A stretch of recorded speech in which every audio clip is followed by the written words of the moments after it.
Okay, let's see. Don't have this. Hold on. All right. So I chose to do math for my lesson plan area, subject area. I chose to do grade 1. My state content standard is operation and algebraic thinking, and the subcategory for that would be solving word problems that call for addition of 3 whole numbers whose sum is less than or equal to 20. I put together these slides to kind of help me engage the children and for you to kind of see what I'm doing. I'll just briefly go over it. The theme of my math lesson is the detective. So the way that I would engage the children would call them over to the carpet and tell them that we're doing this school detective school and doing math. I might want to bring a prop, like a little like spy hat and a little magnifying glass, just to help kind of engage them. What I'd first do after I engage them is I would tell them what our objective for the day is, or the lesson. Excuse me. Oh. And then I put my next slide, I put a little video, and the video goes over how to solve word problems in, I think, the 5 different ways. And it's kind of just an overview. It's a cute little video. This is just the next slide saying go to detective school. After, we need to go to detective school to learn how to solve and discover the problems, to solve the problems.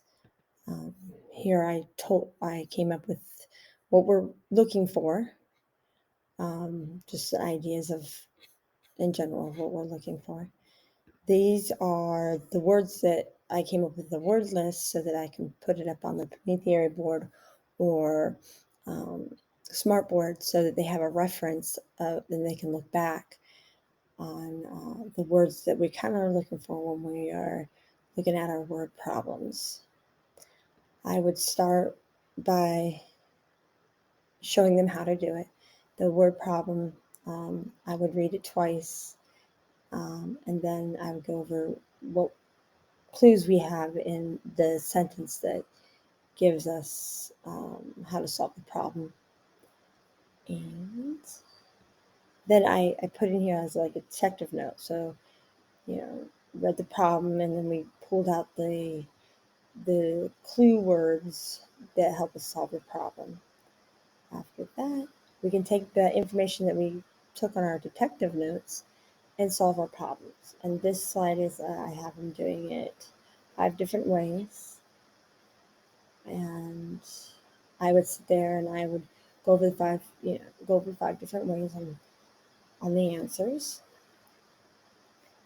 And then I would do it twice. So I put 2 word problems here, and we'll just quickly go over them. Read the problem, take the notes, solve the problem. And then my last slide, I thought it would be cute when I said, okay, we've all learned how to be a detective. It's your turn to go try to do it by yourself and take on your first mission. For this slide, I put up, so they have little music, detective music, and I gave a time.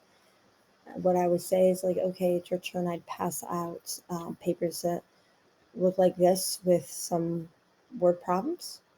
And then they get to go under a chair, under a desk, pick a place in the room to solve your problem. And I would put the time on.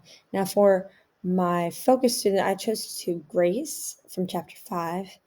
I believe she is ADHD. Let me look here. I took some notes. Okay, so her learning needs would be to break lessons into segments. She might need more time to do the assignment. I offer an iPad like another way to do the assignment. she can do offer if she wants to do it alone or with or work alone or with a friend. So what I did is on another slide, which I'm going to put in the lesson plans, it's highlighted. It says for grace, and it has a word problem, and then on the next slide, it has only her doing two. So she's doing A and B for the first word problem. And then for her second word problem, she is doing C, D, and E. So I broke those up, where her friends would be doing all five for each word problem they complete. And then I would call her over and ask her at the beginning when they go to before they go hide that I read the problem with her and help her pull up the information, and then have her say, okay, go solve problem one. And she could go and hide on the desk, or she could choose to be with a friend. Um, and then when she was done with that, I come back and she'd check it, or I check it with her and say, good job, that's great. Um, and then I do this for the second one, read the problem, kind of go over the information with her, and then have her go back and finish C, D, and E. Um, that's what I do for her. I also have the option to push it to an iPad so that she doesn't have to do paper pencil, do the Google slide. So that's a nice option to have. Some other, I guess I forgot to say, some other materials would be that you print these little slides out so that you can give them to the students when you give them their problem to solve. My other idea was you can laminate these, and so you can use them over and over and over again, and you just have different word problems. I think that's cut.